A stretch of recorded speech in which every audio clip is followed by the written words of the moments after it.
Noi non ci poniamo mai domande sostanziali sulla nostra vita, mai. Ad esempio, la morte è il fatto più comune assieme alla nascita che ci sia per l'essere umano. Possibile. Oggi abbiamo le fisiche, la fisica quantistica, una fisica che presuppone multidimensioni, multiversi, e non sappiamo nulla della morte, che è un fatto banale.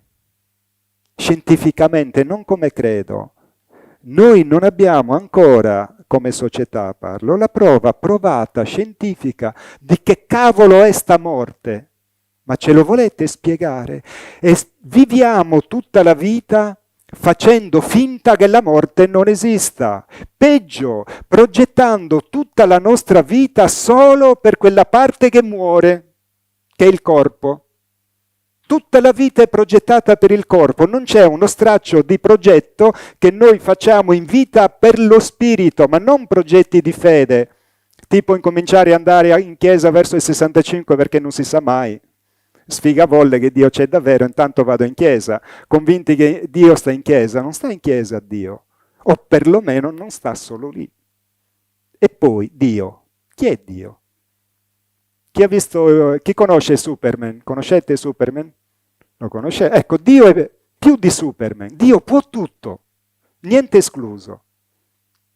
Sarebbe interessante conoscere un personaggio così e farselo alleato, no Massimo? Che dici? Invece Dio è un credo.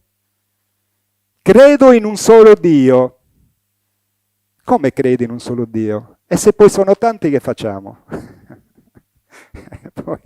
Poi non sappiamo, tra l'altro nell'ambito religioso siamo pure ignoranti.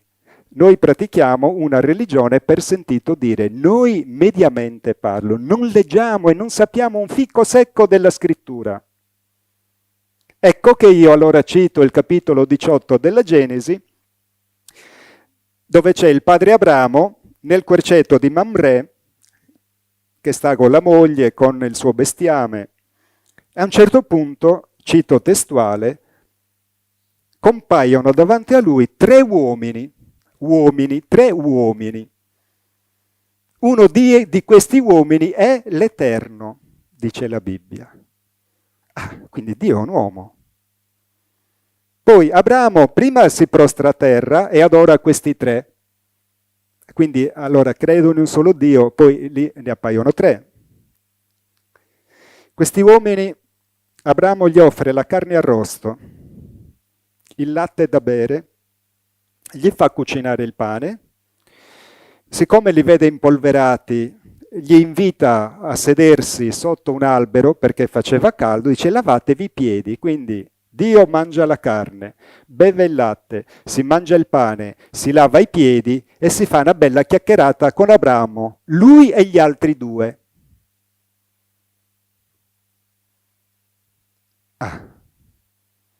Nella Bibbia dice, e Dio fece l'uomo a sua immagine e somiglianza. Sbagliato. Nella lingua originale è, gli dei fecero l'uomo a loro immagine e somiglianza, perché Elohim è plurale di El. Quindi gli dei o i signori fecero l'uomo a loro immagine e somiglianza. Quindi credo in un solo Dio. Altra preghiera assurda, l'eterno riposo. L'eterno riposo, dona loro, Signore. Ma scusa, non lo dicono loro stessi che ci sarà la resurrezione dei morti? Ma come ci può essere l'eterno riposo se c'è la resurrezione dei morti? C'è il riposo temporaneo. Ecco, noi viviamo tutta la vita così, dicendo delle assurde corbellerie senza rendercene conto perché ce le hanno incarnite a livello di nucleo cellulare e non riusciamo più a liberarcene, lo facciamo in automatico, così come guidiamo.